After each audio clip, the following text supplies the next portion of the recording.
Selamat pagi, kembali lagi bersama Ibu di materi pembelajaran penjas.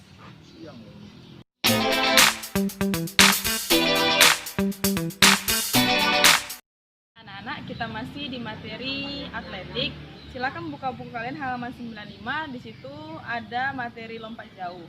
Jadi hari ini kita akan pelajari tentang materi lompat jauh.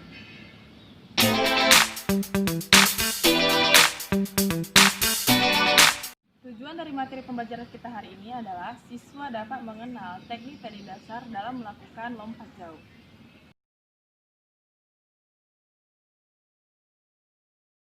Sejarah singkat lompat jauh.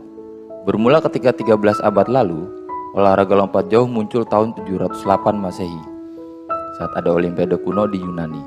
Sejarah mencatat bahwa olahraga ini juga pernah dilakukan oleh peserta Sparta dengan panjang lompatan 7,05 meter. Awalnya event dalam Olimpiade kuno diadakan untuk tujuan latihan militer perang. Lompat jauh dipercaya bisa melatih ketangkasan prajurit perang dalam melompati rintangan seperti jurang atau parit. Dulu lapangan lompat jauh mungkin tidak seperti ini, tetapi jangan disamakan teknik lompat jauh zaman dahulu dan sekarang karena pasti berbeda. Lompat jauh zaman dahulu diawali dengan start lari pendek dan juga para pelompat harus membawa beban di kedua tangannya yang dikenal dengan nama halter race yang mempunyai bobot 1 sampai 4,5 kg. Berikut ini adalah lapangan dari lompat jauh. Pada Romawi 1 yaitu bak pasir, memiliki panjang 9 meter dan lebar 2,75 meter. Selanjutnya di Romawi 2 ada balok tumpuan untuk lompat jauh, panjangnya 1,22 meter, lebarnya 20 cm dan ketebalannya 5 cm. Pada Romawi 3 itu adalah balok tumpuan untuk lompat jangkit. Dan yang terakhir di Romawi 4, jalur awalan untuk pelari lompat jauh, lebih kurang jaraknya 30 sampai 40 meter.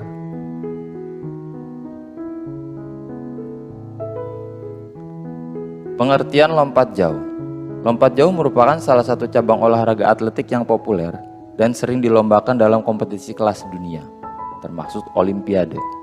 Lompat jauh adalah suatu gerakan melompat ke depan atas dengan usaha agar badan melayang di udara yang dilakukan dengan cepat dan dengan cara melakukan tolakan satu kaki untuk memperoleh jarak sejauh-jauhnya. Jarak lompatan diukur dari papan tolakan sampai ke batas terdekat dari letak titik pendaratan yang dihasilkan oleh bagian tubuh.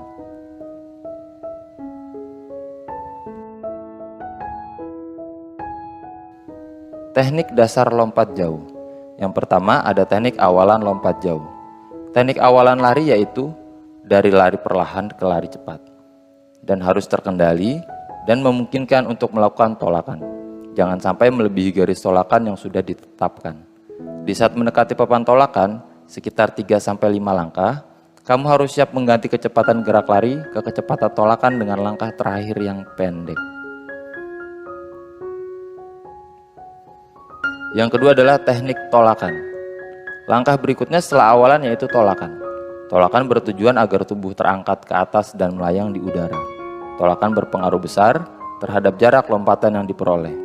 Perlu diperhatikan saat melakukan tolakan, usahakan kaki sedikit ditekuk, menapakkan kaki, dan meluruskan tukai untuk lepas landas.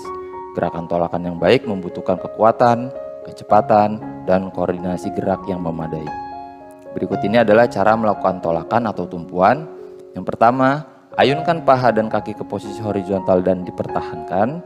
Kedua, luruskan sendi mata kaki, lutut, dan pinggang pada saat melakukan tolakan.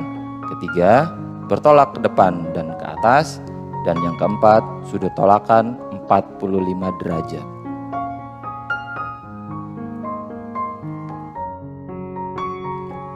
Yang ketiga adalah teknik melayang di udara. Di saat tubuh melayang di udara, usahakan agar tubuh tetap seimbang. Salah satu tips saat kondisi ini yaitu gerakan kaki seperti berjalan. Sehingga berjalan selama melayang di udara akan mempermudah kamu untuk melakukan pendaratan yang baik. Hal yang perlu diperhatikan saat tubuh melayang di udara, pertama adalah menjaga keseimbangan badan, kedua mengusahakan tahanan udara sekecil mungkin, ketiga mengusahakan melayang di udara selama mungkin, Dan yang keempat, mempersiapkan kaki untuk pendaratan. Teknik yang keempat adalah teknik pendaratan. Hal terakhir dalam teknik dasar lompat jauh yaitu pendaratan. Pendaratan dilakukan dengan cara menundukkan kepala, mengayunkan lengan, dan membawa pinggang ke depan. Hal tersebut bertujuan agar anggota badan yang lain tidak mengenai pasir lebih belakang daripada kaki. Tips meningkatkan kemampuan teknik lompat jauh dan menghasilkan lompatan yang jauh, perhatikan beberapa faktor berikut. Pertama, penentuan jarak awalan yang tepat.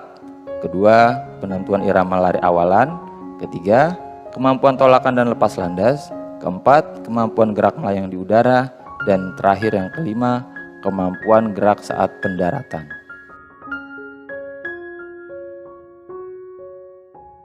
Berikut ini adalah gaya dalam lompat jauh. Yang pertama adalah gaya jongkok atau bisa disebut ortodok.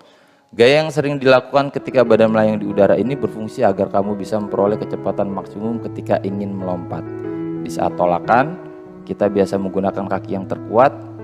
Di saat kita sudah mulai melayang, maka mulai tekuk lutut ke atas. Di saat akan mendarat, awali dengan tumit kaki sedikit ditekuk.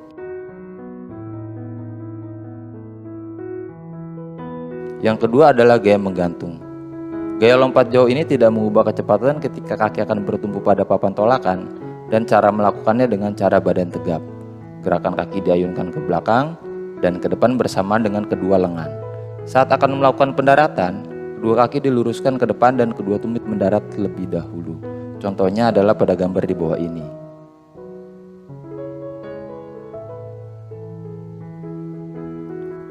Yang ketiga adalah gaya berjalan di udara.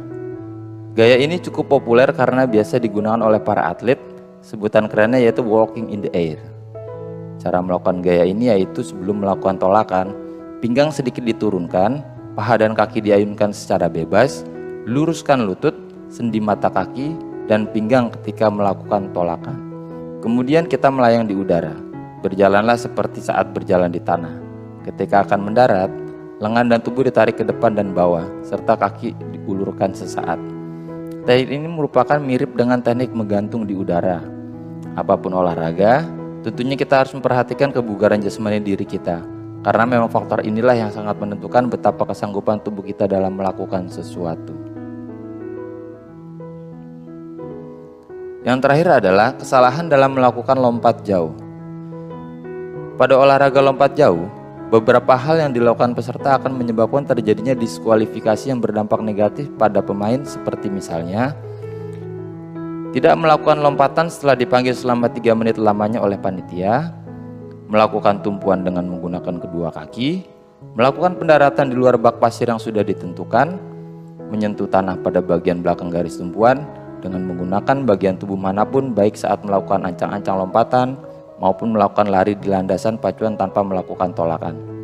Kemudian, melakukan tolakan dari luar ujung balok tumpuan, baik ketika sebelum maupun sesudah garis perpanjangan garis tumpuan. Selanjutnya, pelompat menyentuh tanah di bagian luar area pendaratan atau bak pasir sebelum mendarat dengan benar dan sah di dalam bak pasir saat melakukan pendaratan. Setelah melompat dengan baik dan sempurna, pelompat berjalan mundur atau berbalik melalui bak pasir. Dan yang terakhir adalah melakukan pendaratan dengan melakukan gerakan salto.